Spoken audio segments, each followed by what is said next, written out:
Hey everyone, welcome back to Walt and Sarah's channel. Today we're going to be making some chocolate chip cookies. Now I have a secret ingredient that sets these apart from everybody else's recipe. I like to use Jello brand instant pudding to make my chocolate chip cookies extra soft and chewy.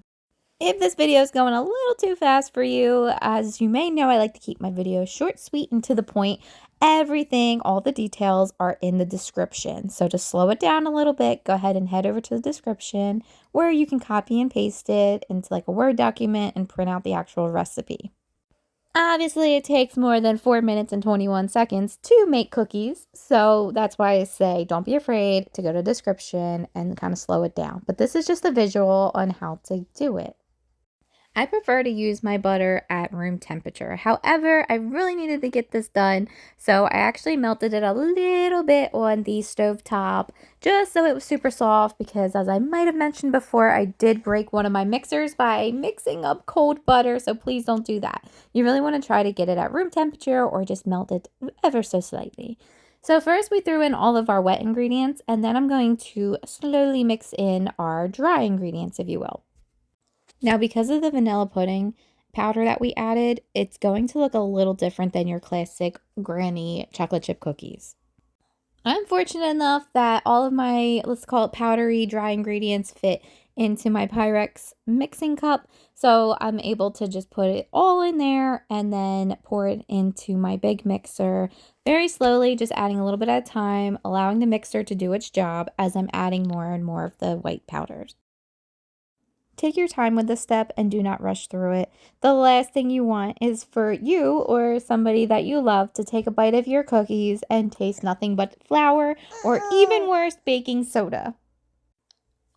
The last step for our batter is to add in our chocolate chips. Now, once we add them in, we're not going to mix it like crazy. We're just going to keep it on slow. I am using about 3/4 of the bag. You also have the choice between mini chocolate chips or regular size semi-sweet chocolate chips. It's totally your call. I prefer the mini ones. I think they just are cuter and turn out better in the mix. But again, totally your preference here.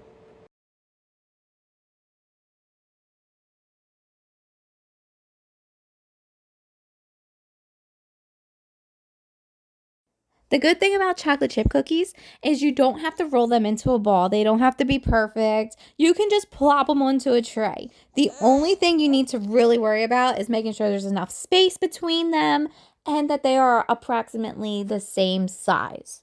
I prefer to line my trays with parchment paper. Never, ever, ever use wax paper. So you can use parchment paper or butcher paper to line your trays, and then it makes cleanup 10 times faster.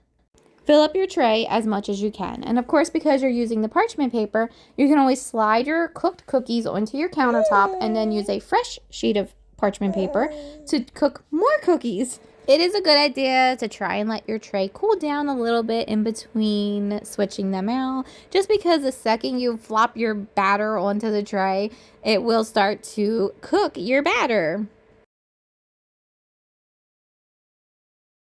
All right, next step is to throw these bad boys into the oven, 375 Fahrenheit, for 8 to 10 minutes.